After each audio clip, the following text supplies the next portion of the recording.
Moin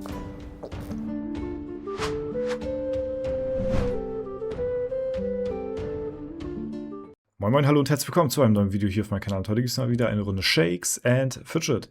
Wir sind seit sehr langer Zeit mal wieder auf meinem Battle Mage, auf dem guten alten Kampfmagier. Ja, ich spiele auch noch andere Klassen, außer den Mage. Ich habe sie jetzt nur sehr lange nicht mehr gezeigt. Allerdings gibt es hier ein paar Neuigkeiten auf dem Battle Mage. Und zwar hatte ich mir mal die Mühe gemacht, mal auszurechnen, wie weit mein Kampfmagier eigentlich so kommt, wenn ich das Ganze hier mal auflöse. Also sprich, wenn ich meine Dungeons nehme, die ich noch offen habe, plus wo wir auch so ungefähr stehen könnten, wenn wir mal wieder neues Equipment uns holen. Ja, denn nach wie vor ist ja mein Plan, einer der stärksten, wenn nicht sogar der stärkste Battle Mage weltweit zu werden. Und wir sind auf einer sehr guten Stufe. Nicht nur der stärkste, sondern auch einer der höchsten.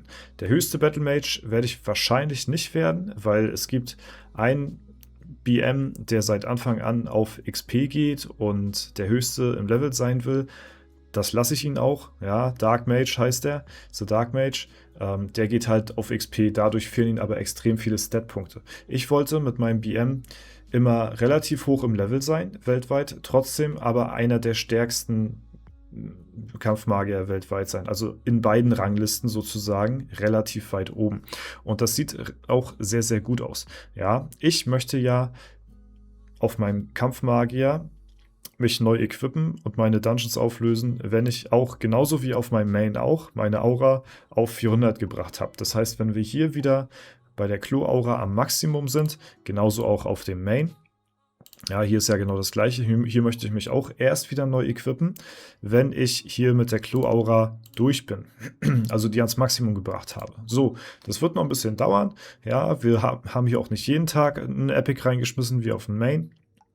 Und wir haben jetzt hier eine Gegenstandsqualität von 1119. Ja, wenn wir uns die Items mal anschauen hier, 1112 haben wir hier. Gibt es noch irgendwas, was noch näher dran ist? Ne, das ist, glaube ich, so das aktuellste. 1112, das kommt hier am nächsten ran, sag ich mal, an die Gegenstandsqualität, die wir aktuell haben. Ja, und ihr seht schon, meine Items, die ich habe, die sind schon Asbach uralt. Diese Items hier haben noch nicht mal Gegenstandsqualität. Ihr seht ja immer hier rechts oben, seht ihr ja die Gegenstandsqualität von den Items. Die hier sind so alt, die haben nicht mal Gegenstandsqualität neben ihren Namen. Und man sieht das halt auch anhand der Statpunkte. So, jetzt haben wir hier schon relativ viele Statpunkte, die wir einzig und alleine durch eine Neuequippung ja, hervorrufen könnten. So, ne? Aber wir haben ja auch noch einen Ass im Ärmel, und zwar die Dungeons, die offen sind. Das heißt, ich könnte von meinem Level her noch deutlich höher steigen, was wiederum meine Gegenstandsqualität erhöht. Plus, ich ja sowieso auch noch bis Aura 400 warten möchte. Das heißt, das aktuelle Item, was ich hier habe, wird ja nochmal deutlich mehr outdated, sodass der Power Spike noch spürbarer wird.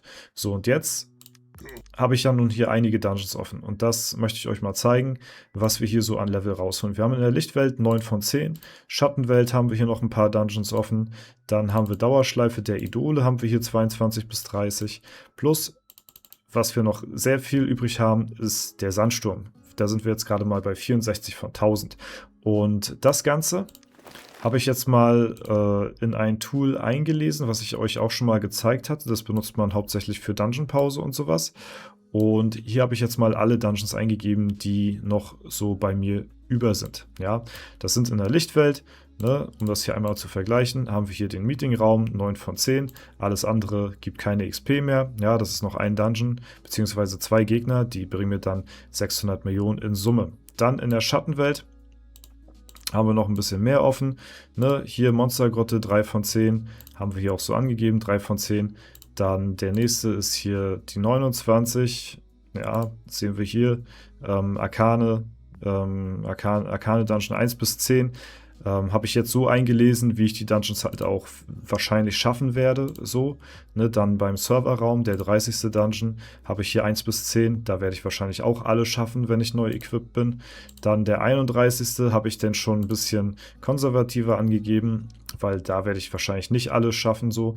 Ich habe das jetzt auch so ein bisschen mit meinem Main verglichen, wie weit ich da bin, und das dann auch nochmal mit einem Battle Mage so ungefähr abgeschätzt, wie weit ich mit dem komme, weil der BM ja jetzt nicht unbedingt eine Dungeon-Maschine ist, so, ne? Und da sind wir jetzt bei, ja, 1 bis 5 habe ich hier angegeben, und bei Retro TV Legenden habe ich hier mal 1 bis 4 angegeben. Kann sein, ich schaffe weniger, kann sein, ich schaffe mehr, aber so ungefähr grob sollte das in der Richtung hinhauen, wenn ich mich neu equipped habe, ja. Dann Twister haben wir durch. Dann haben wir einmal noch die Dauerschleife. Da sind wir bei 22 von 30. Habe ich auch so angegeben, bringt mir auch nochmal 2,7 Milliarden.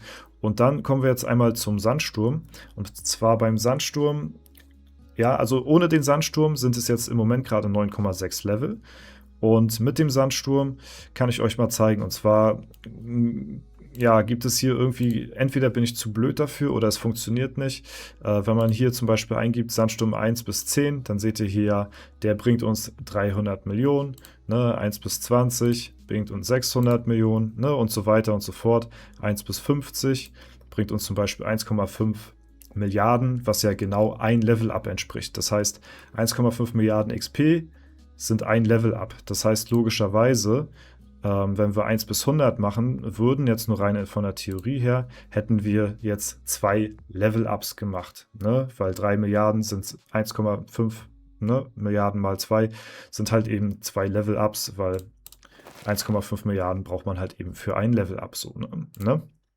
Wenn ich jetzt zum Beispiel angeben möchte, dass ich mit dem Sandsturm, sagen wir mal, also ich bin jetzt auf meinem Main, bin ich jetzt momentan bei 780. Ja, und auf mein Battle Mage, wenn wir da jetzt, sag ich mal, konservativ rangehen wollen an die Sache, sagen wir mal, ich komme da bis 600. Vielleicht komme ich auch sogar weiter, vielleicht auch bis 700, 650, 700, so, keine Ahnung. Vielleicht, ja, sagen wir 650 so, ne?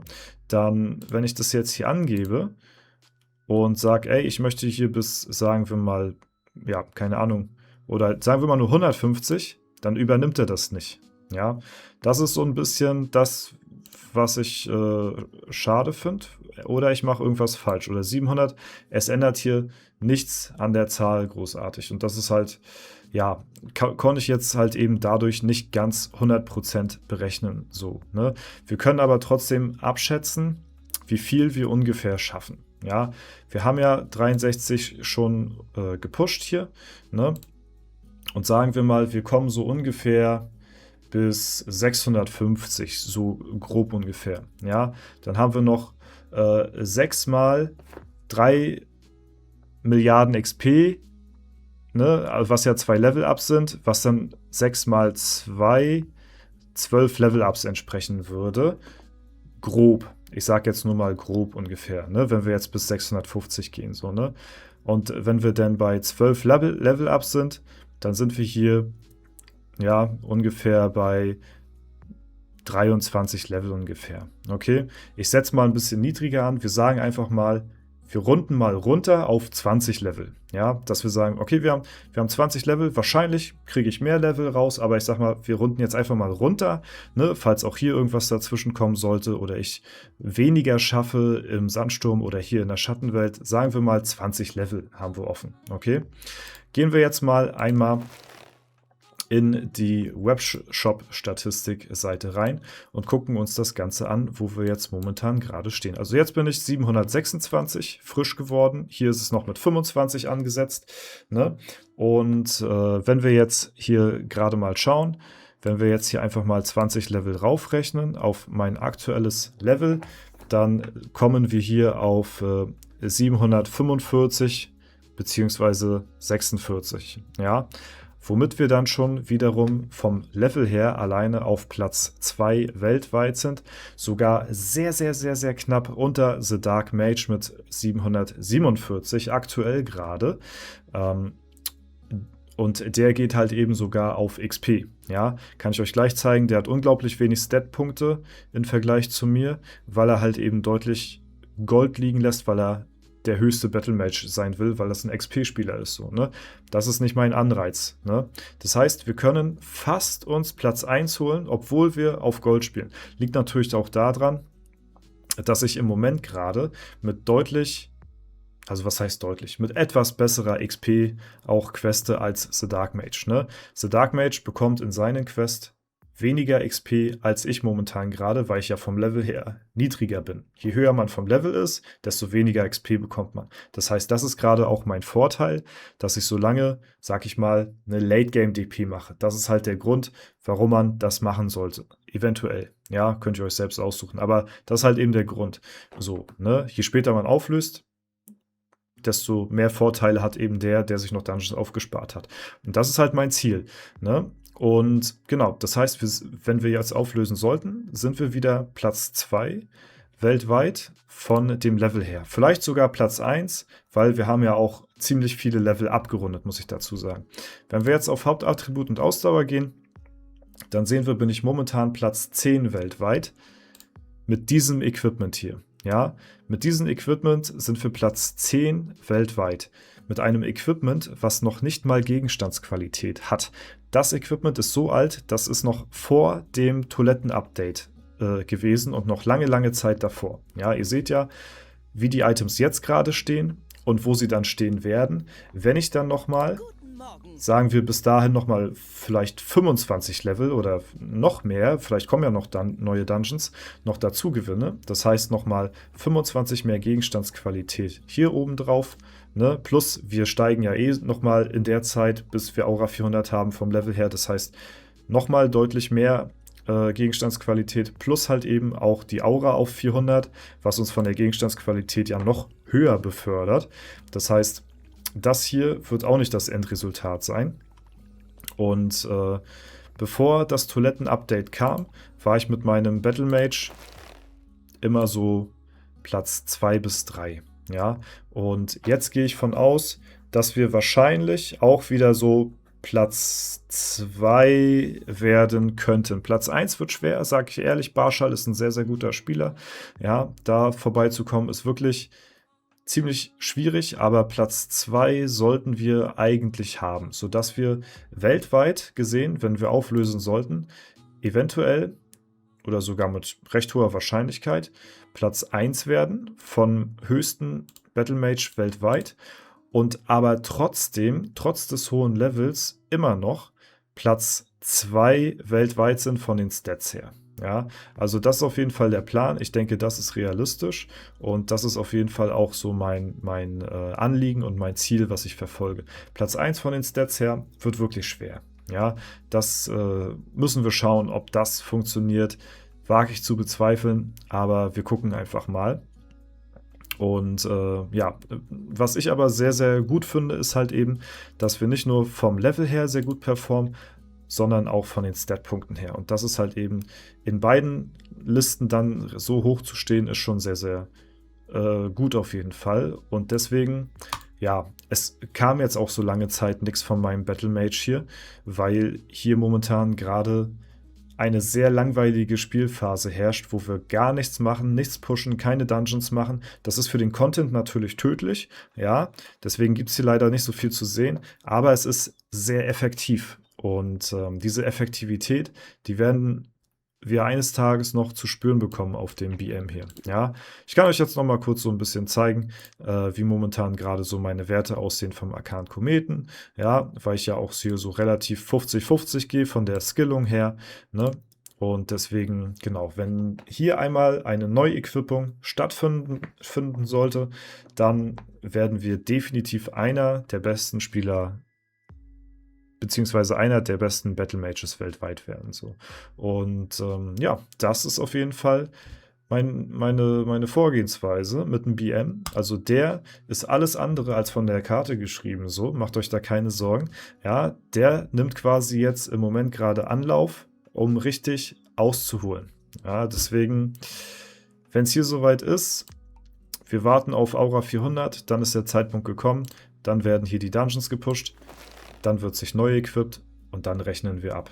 Freunde, wenn ihr mehr vom Battle Mage sehen wollt, dann schreibt es mir sehr gerne in die Kommentare. Würde mich auf jeden Fall freuen. Dann können wir im nächsten Video vielleicht nochmal ein bisschen auf die Gilde eingehen oder so. Mal schauen. Wir schauen mal gucken. Aber das soll es erstmal soweit von einer meiner Lieblingsklassen in dem ganzen Game hier gewesen sein. Von daher spielt den Battle Mage. Ja, seid nicht dumm, spielt BM. Er ist ein bisschen langweilig vielleicht in den Dungeons, aber im Late Game macht er schon richtig Bock. Der macht schon richtig Spaß. Ja, aber das ist nur was für richtige Late Game Spieler. Deswegen nicht für jedermann was. Von daher verabschiede ich mich, wünsche euch noch einen super schönen Tag. Haut rein und bis zum nächsten Mal.